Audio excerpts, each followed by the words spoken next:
Last of Us Part 2 on PC is here at a lovely price tag of $50. Nah, cheers! But just like the first game's PC release, players are saying it's bugged to flip, an unplayable mess in certain aspects. After playing it myself with an open mind, is The Last of Us Part 2 on PC worth your time and money? Well, stick with me, this is my brutal honest view with no BS. Alright, first things first, let's talk about the visuals and whether this game truly performs well or not. When I saw other people's experiences in this game, although it was slightly concerning as PC ports love to be dog shit these days, I always take it with a pinch of salt, as in this day and age, people love to slam games. Well, firstly, there is a great selection of different graphic settings like frame gen, DLSS, etc., which will make running this on a lower end PC possible. However, despite cranking the game settings up pretty high, as I entered the game, the visuals kinda looked dog piss. There was this weird grainy hazy effect in the distance which I couldn't really work out. Changing this setting to DLAA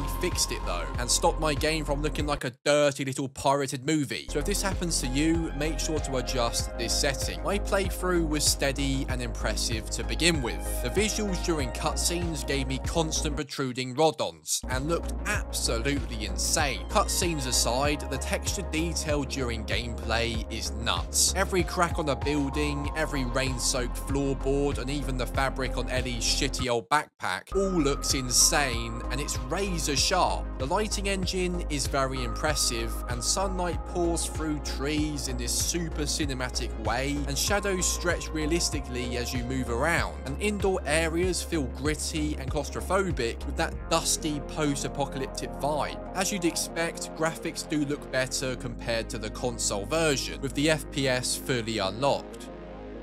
I was getting some respectful frame rates despite having the settings cranked up. It's important to note that I even had DLSS turned off as well. So yes, it was performing pretty damn good. But then we got to this part of the game where you launch a load of snowballs at a bunch of scroats. Eat snow, you little And the game decided to can it. Quite bizarre, considering this isn't exactly a demanding part of the story, where lots of zombies are chasing you or a big set piece is taking place. CAC didn't enter my pants just yet, as crashes happen, and being a PC player, I pretty much see crash prompts in my damn sleep. However, strangely enough, as the hours roll by, and despite lots of zombies on screen during certain parts and more demanding set pieces happening, I never encountered any more crashes. Maybe Naughty Dog are just experimenting with an anti-nonce feature in their games that needs further development and testing. What I found even more surprising is I also never discovered any bugs whatsoever, despite others reporting horses acting like they've just snorted your nan's skirting boards. I even did some stress tests by running through heavy combat sequences and switching settings mid-game, and it still ran completely fine. Christ, a working day one PC port that isn't a broken mess. Feels like I've just won the lottery for Pete's sake. Performance and graphics aside, is the story and gameplay good enough to be worth your time in 2025? Whether it's your first time playing or thinking of revisiting it, well, here is where things get kind of controversial. Many gamers out there often regard The Last of Us Part 1 as their favourite game of all time, and although I don't personally agree, it's an opinion I do respect. But Part 2 is one of the most bizarre game experiences in recent times, and here is why. And no spoilers, by the way. If you're enjoying this video so far, hit that subscribe button because over 90% of you aren't subscribed. It's free, helps the channel, and I'd personally love for you to stick around and join the 5%. So during my first ever playthrough, I was lucky enough not to have the game spoiled by reading all the leaks. The gameplay felt amazing and more fluent than the first, and the visuals looked brilliant, and the character building along with Ellie's arc was done so damn well. But a huge moment in the plot happens far too early in the story, and it was handled so badly. Not only was it too early, I just felt like it could have been written and executed so much better, especially when you consider how well these games are usually written. It almost felt like a shock for the sake of a shock moment, and that cheapens the emotional weight the series is known for. If you had all the developers at Naughty Dog who created this game in a room and asked them if you could turn back time and redo this game,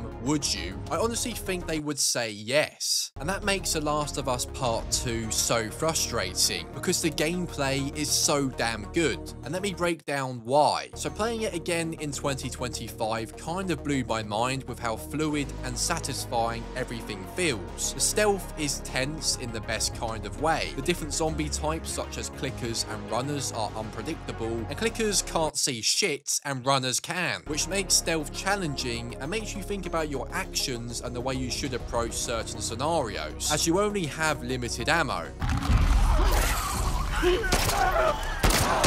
And when things do kick off, combat is raw, it's scrappy, and every punch, dodge, and gunshot has this brutal weight to it that makes you feel it. You're not just some overpowered superhero.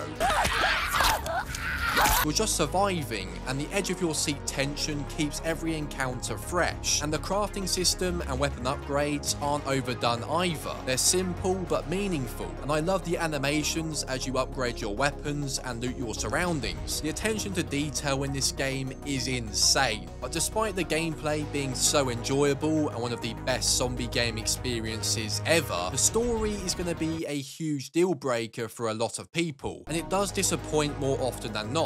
I also think playing as Abby is a bit of a mixed bag. Although it was cool to play a game from two different perspectives, playing as the good guys and the bad, I just didn't really connect with her at all. The game tries its best to flesh her out and attempt the uphill battle to make you care, but it was an impossible task that just didn't really work for me. I get what they're going for by trying to humanize both sides, but it felt rushed. And I think with a different structure, her arc could have been so much better. Or maybe her plot should have been scrapped entirely. And if you know, you know. Yeah, I hate our bloody guts. So should you play The Last of Us Part 2 on PC? Well, regardless of the drawbacks, and whether you've never played these games before or are thinking of revisiting them, it's still one of the most immersive, brutal, and mechanically satisfying experiences out there. And despite the disappointing story, you should still give it a shot. And I personally think it's still definitely worth playing. But the $50 price tag is pretty horrific for a game this age. But if you click the link down below, you can grab it far cheaper at Instant Gaming